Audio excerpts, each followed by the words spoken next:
چې کله د الله تعالی په حضور کې د دعا غوښتلو لپاره لاسونه اوچتوئ بیا په هغه وخت کې خپل زړه د الله تعالی محبت او د الله تعالی د رحمت طرف ته متوجه کوئ او د دعا غوښتلو په وخت کې خپل زړه د غفلت نه او د بې پرواهۍ نه بالکل پاک ساتئ او دا خبره په ذهن کې کېنوئ چې الله تعالی د یو سړي دعا نه قبلوي چې کوم کس په غافل زړه سره او په بې پروا زړه سره د الله تعالی نه دعا وغواړي بلکې د دعا لپاره دا شرط ده چې هغه په غفلت سره کس دعا نه وغواړي بلکې په یکسویي سره او توجه سره خشوع او خضوع سره د الله تعالی نه د دعا وغواړي بیا داسې دعا الله تعالی خامخا قبلوي. حضرت ابو هريره رضی الله تعالی عنه د رسول اکرم صلی الله علیه وسلم دا ارشاد نقل کوي وای ادعوا الله وانتم موقنون بالاجابه واعلموا ان الله لا يستجيب دعاء من قلب غافل لاهٍ. وای تاسو الله تعالی نه دعا غواړئ خو د دعا د قبلولو یقین هم لرئ. دا یقین هم په ذهن کې ساتئ چې الله تعالی به خامخا د ما دعا قبلوي او دا خبره په ذهن کې کېنوئ واعلموا ان الله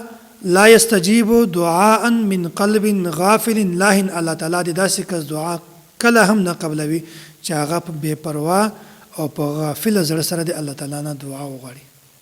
داسې دعا الله تعالی کله هم نه قبلوي بلکې د دعا لپاره شرط ده چې غفلت او بې پرواهي د خپل زړه نه وباسي. په ظاهره خدا معلومیږي چې دعا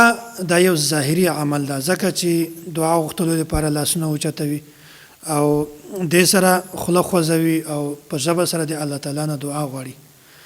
خو دعا قبليږي حالته چې کله تاسې د خپل زړه نه بې پرواهي او د زړه نه خپل غفلت لرې کوي په دې وخت کې د دعا الله تعالی قبلوي د دعا لپاره دغه شرط ده. او بله خبره دا ده چې د دعا غوښتلو په وخت کې مونږ تاسې بالکل یکسویي توجه د الله تعالی طرف ته کوو په ټولو عباداتو کې بلکې اهم العبادت مونځ چې کومه ده په دې کې هم مونږ تاسې نن سبا سستی کوو د غفلت نه کار اخلو د بې پرواهي نه کار اخلو په مانځه کې هم د مونږ توجه د الله تعالی طرف ته نه وي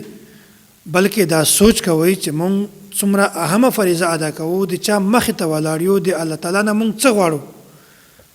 دا په ذهن کې ساتئ بیا به الله تعالی د تاسې مونځ خامخا قبلوي. نن سبا د مونږ دا حال ده چې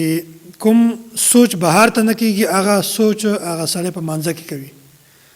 دا د بې پرواهۍ علامت ده چې یو سړی په مانځه کې هم د توجه د سوچ د مانځه طرف ته نه وي چې زه د الله تعالی نه څه غواړم بلکې د دکان حساب هم په مانځه کې دی لګوي او د کاروبار حساب هم په مانځه کې لګوي بل سوچونه په مانځه کې کوي دی ولاړ دلته وي او د سوچ په بل ملک کې ګرځي د خیالات د فکر دا چې کومه بل ملک کې ګرځي دا ډیره غلطه خبره ده بلکې په ټولو عباداتو کې توجه د صرف د الله تعالی لپاره ساتئ. او استاد محترم متکلم اسلام حضرت مولانا محمد الیاس ګومن حفظه الله په دې موضوع باندې مستقل یو کتاب لیکلی ده او په دې کې د ټول تفصیل د دعا ول دا موجود ده.